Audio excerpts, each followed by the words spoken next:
Salam Efrata Devotion. Apakah Anda memiliki masalah dalam menjalani relasi? Sering marah, cuek, atau mengabaikan orang yang Anda tidak sukai? Kalau di rumah, pasangan ambil sikap diam atau melawan kepada Anda. Anak pun bicara hanya seperlunya. Kalau Anda sebagai anak sedang memiliki masalah dengan papa atau mama, kamu ambil langkah untuk menghindar dan mencari pelarian. Ya, puji Tuhan, kalau kamu lari ke gereja, melayani, bersekutu, tapi hati sedang luka. Parahnya ada yang memilih untuk lari kepada percabulan, narkoba, seks bebas. Nah, di gereja kita tidak menyukai orang-orang tertentu, menghindari pemimpin gereja, menghindari pelayan Tuhan, menghindari rekan sepelayanan, datang ke gereja tetapi enggan berelasi dengan orang-orang gereja lebih jauh.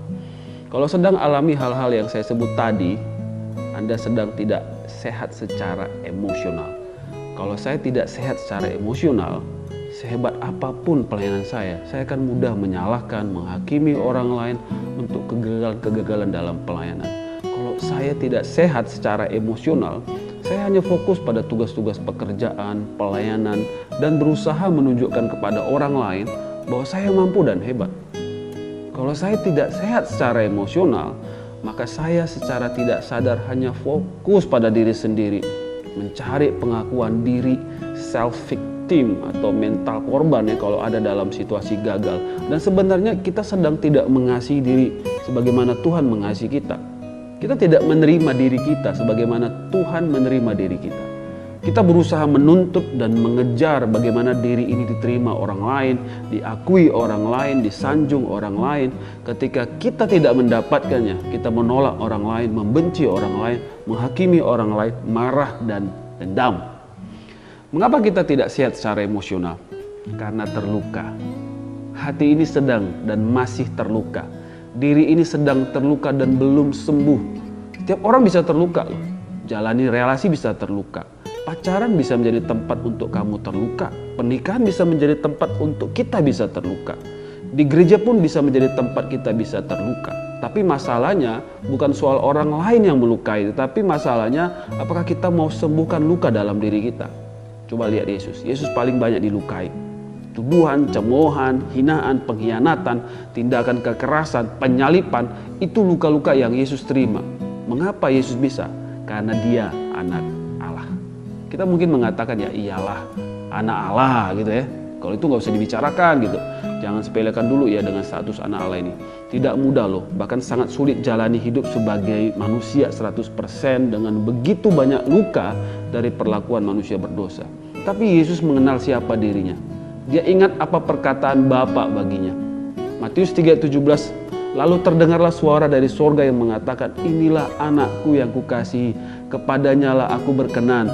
Kemudian di bagian lain dalam Matius 17:5, dan tiba-tiba sedang ia berkata-kata, turunlah awan yang terang menaungi mereka, dan dari dalam awan itu terdengar suara yang berkata, inilah anak yang kukasihi, kepadanya lah aku berkenan, dengarkanlah dia. Yang mau saya tekankan di sini adalah perkataan Bapa tentang inilah anakku yang kukasihi. Ini sesuatu banget gitu. Ini kekuatan banget. Ini spesial. Ini status yang tidak ada bandingannya. Kalau Bapa sudah mengakuinya, perlakuan buruk, perkataan buruk dari orang lain seharusnya tidak membuat ia marah dan benci kepada mereka-mereka yang melukai Yesus.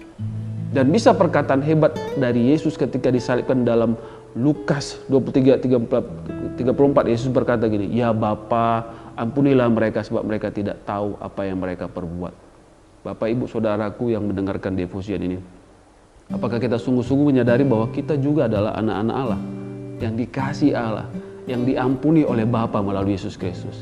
Saya mau katakan hanya Injil Yesus Kristus yang dapat menyembuhkan luka kita. Yesus berkata dalam Matius 11:28, marilah kepadaku semua yang letih, lesu, dan berbeban berat, aku akan memberikan kelegaan kepadamu.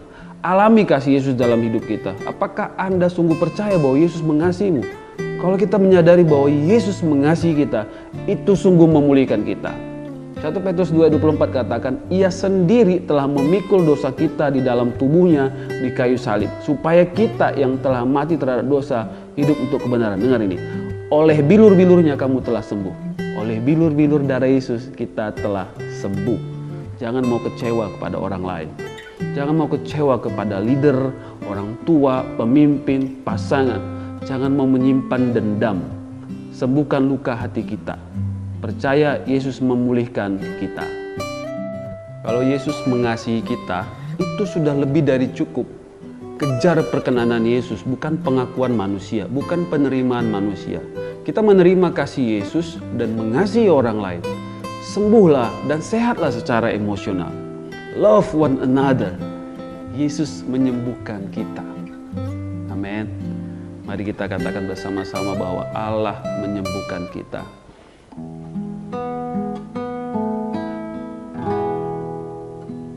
You are the God that healed me. You are the Lord, my healer. You sent your word and you heal my disease. You are the Lord, my healer. Kita berdoa.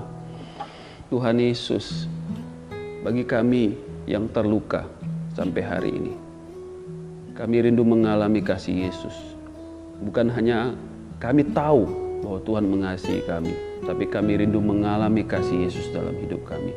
Itu memulihkan luka di dalam hati kami yang menyebabkan kami sering marah, dendam, kecewa, putus asa di dalam hidup ini. Kami rindu Engkau menyembuhkan luka di dalam hati kami, supaya kami bisa mengasihi orang lain, supaya kami bisa mengasihi banyak orang. Kami bisa berelasi di dalam kasih Kristus. Roh Kudus hadirlah, jamah hati kami, pulihkan. Engkau Tuhan penyembuh kami. Di dalam nama Yesus kami berdoa. Amin.